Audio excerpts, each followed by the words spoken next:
चल हो जा शुरू। केसरिया से मन जोगी हुआ रे, दिल झूमे देखो पतवारा हुआ रे, दिल झूमे देखो पतवारा हुआ रे। हर पल मनाओ केसरी त्योहार। विमल, बोलो जुबान केसरी।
लोकतंत्र का महापर्व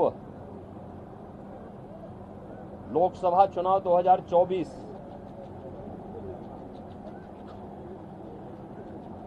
अंतिम चरण का चुनाव आज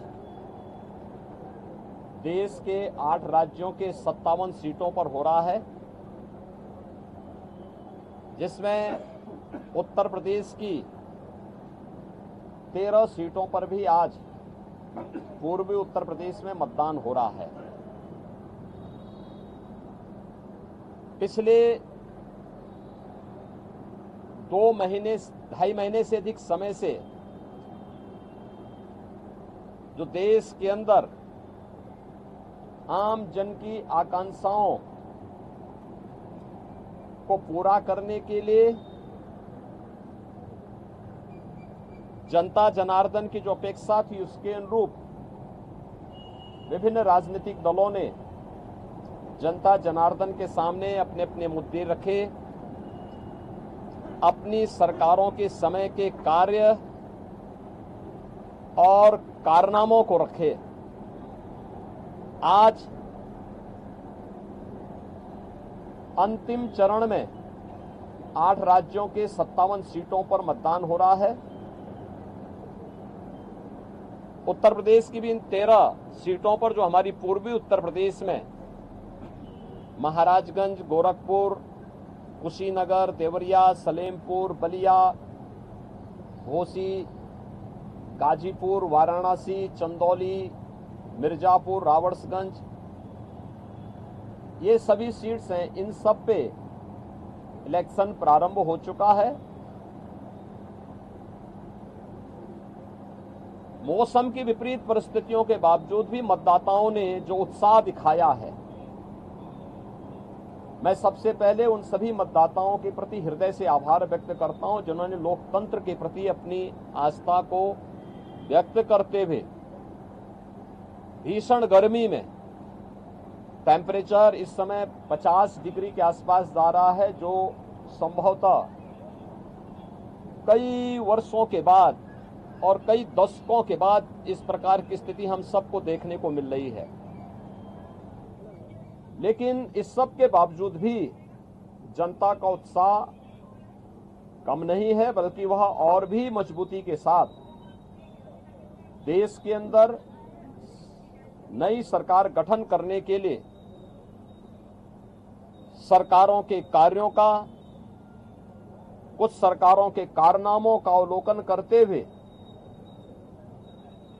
आज उसका मूल्यांकन कर रही है और उसके अनुसार मतदान भी कर रही है। हमारा मानना है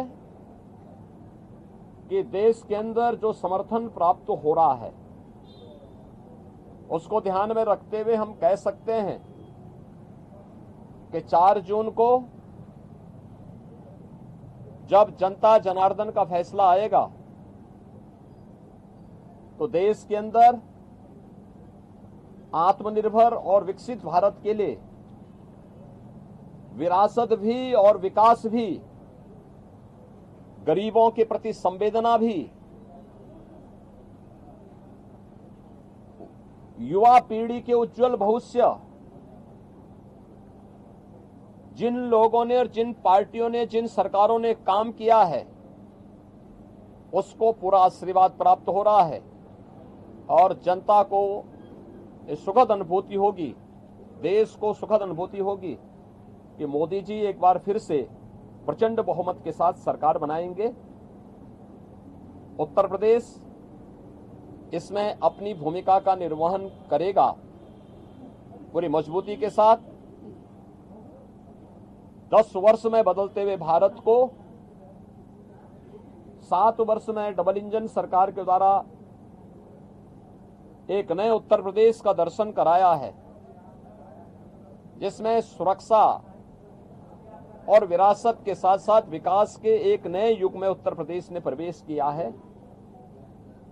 यह एक सुखद अनुभूति उत्तर प्रदेश वासियों के लिए, यहाँ के युवाओं के लिए, यहाँ के किसानों के लिए, यहाँ की बहनों और माताओं के लिए, बेटियों के लिए, व्यापारियों के लिए, समाज के प्रत्येक तबके के लिए सबका साथ और सबके विकास की भावना के साथ मोदी जी के नेतृत्व में जो कार्य हुआ है, मुझे लगता है कि जनता जनार्दन का वह आशीर्वाद मोदी जी को, भारतीय जनता पार्टी को पूरे देश के अंदर प्राप्त हुआ है, हो रहा है। और आज 7वें चरण में भी पूरे देश के अंदर जो उत्साह देखने को मिल रहा है। अभी प्रातःकाल मौसम बहुत सुहावना है। इस सुहावने मौसम का आनंद लेकर के मैं मतदाताओं से अपील करूंगा कि हमें अब जाति, मत और मजहब से ऊपर उठ करके अपने देश के उज्जवल भविष्य के लिए एक आत्मनिर्भर और विकसित भारत की जिस संकल्पना को मोदी जी ने आजादी के अमृत महोत्सव वर्ष में देशवासियों को दिया है, उसको साकार करने का समय आ गया है, जिससे भारत आज जो देश की सबसे बड़ी, दुनिया की सबसे बड़ी उभरती हुई अर्थव्यवस्था है, यह आगामी 3 वर्ष में दुनिया की तीसरी बड़ी अर्थव्यवस्था, 2047 तक भारत को दुनिया के विकसित देशों की श्रेणी में खड़ा करके हर एक नागरिक के जीवन में खुशहाली लाने के लिए कार्य किया जा सके। जनता जनार्दन का आशीर्वाद इस दृष्टि आज भारतीय जनता पार्टी को प्राप्त हो रहा है और हमें पूरा विश्वास है कि 4 जून को फिर एक बार मोदी सरकार प्रचंड बहुमत के साथ आकर के आत्मनिर्भर विकसित भारत की संकल्पना को साकार करने का कार्य करेगी। देखिए, प्रधानमंत्री जी ने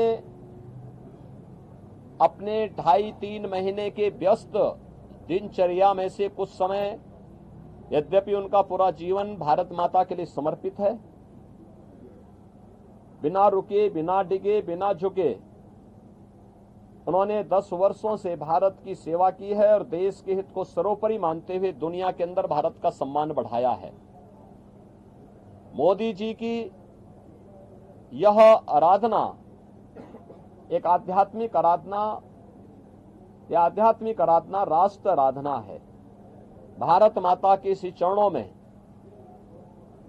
वह एक आराधना है जो राष्ट्र को समर्पित है, भारत की 140 करोड़ जनता की, जनार्दन की सेवा के लिए, उनके उज्जवल भविष्य के लिए समर्पित है। और ये भारत की परंपरा है।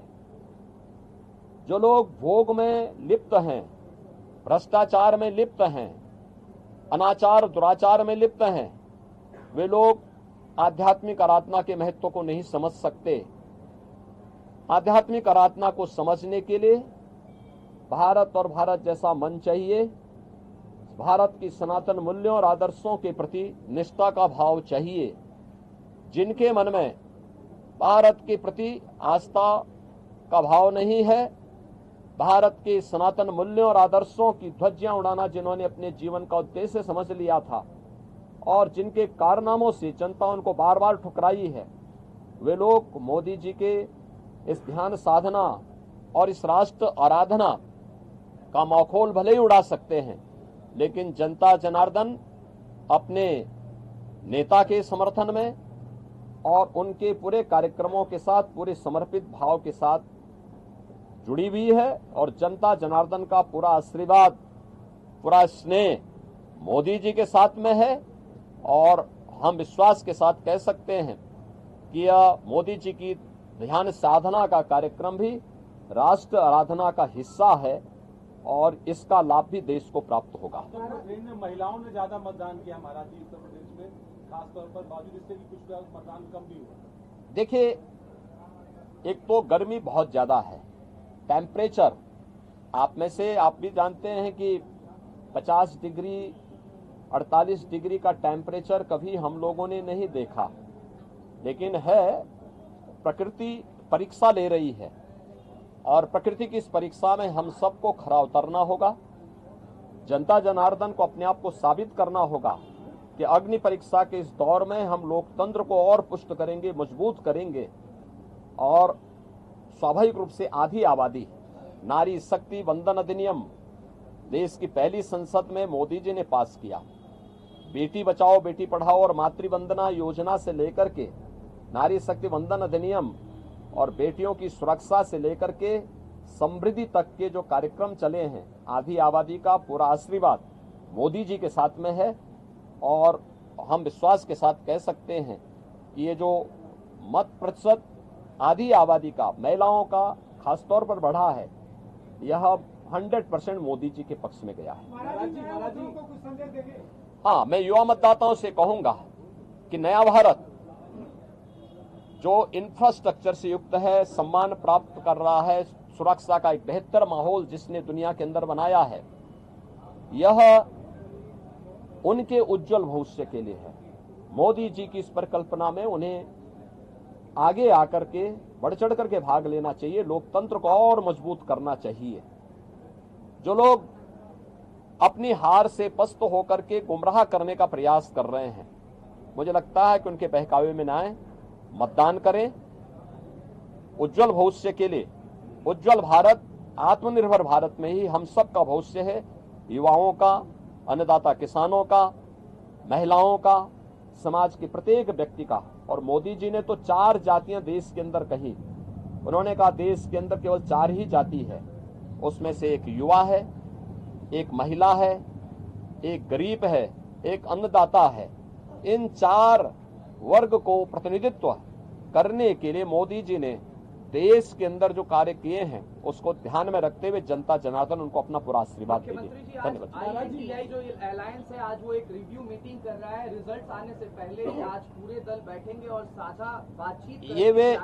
ये वे अंतिम बार बैठेंगे, क्योंकि 4 के बाद ये जितने दल हैं उतने उसमें फाड़ होने वाले हैं। दोनों एक दूसरे के ऊपर दोषारोपण करेंगे, एक दूसरे को गाली देंगे। अच्छा है उससे पहले एक बार ठंडाई पी लें जिससे गाली गलोच कम हो। महाराज जी, अखिलेश यादव ने ट्वीट किया है और कहा है कि वोटर जो है सतर्क रहे, धांधली का आरोप लगाया। देखिए, दोषारोपण किसी पे तो करना ही है। जिनको प्रदेश में 80 सीटों पर चुनाव लड़ने के लिए वोट जो है कैंडिडेट नहीं मिले, तो आज किसी पे तो लगाना था। ईवीएम पे यानी ईवीएम पे दोषारोपण करते करते थक चुके हैं।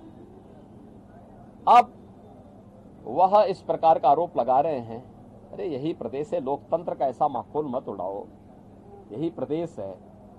कौन नहीं जानता है कि इनका लोकतंत्र में कोई निष्ठा नहीं है। ये हल्ला बोल के माध्यम से अराजकता पैदा करने वाले लोग हैं। माफिया सरगनाओं को, राजक तत्वों को और आतंकवादियों को अपने गले का हार बनाने वाले लोग हैं। और ये लोग इस प्रकार की बातें करते हैं, बड़ी हास्यास्पद बातें होती है। चुनाव निष्पक्ष हैं। भारत निर्वाचन आयोग पूरी निष्पक्षता के साथ इलेक्शन करवा रहा है और इलेक्शन पूरी व्यवस्था भारत निर्वाचन आयोग के मार्गदर्शन और नेतृत्व में पूरे देश के अंदर चल रही है, प्रदेश में भी चल रही है। भारत निर्वाचन आयोग जहां पे कहीं भी कोई शिकायत मिलती है त्वरित एक्शन लेकर के कार्रवाई भी करती है। लेकिन समाजवादी पार्टी की चूंकि लोकतंत्र में निष्ठा नहीं है, बाबा साहब भीमराव अंबेडकर और उनके द्वारा बनाए गए संविधान का हमेशा इन्होंने अपमान किया है। दुर्दांत माफिया और आतंकवादियों को शागिर्द वाले लोग, इनसे लोकतंत्र की बात, इनके मुंह से ईमानदारी की बात, इनके मुंह से कोई कार्य शुचितापूर्ण तरीके से हो जाए, ये बहुत हास्यास्पद लगती है। और इसलिए जैसी करनी वैसी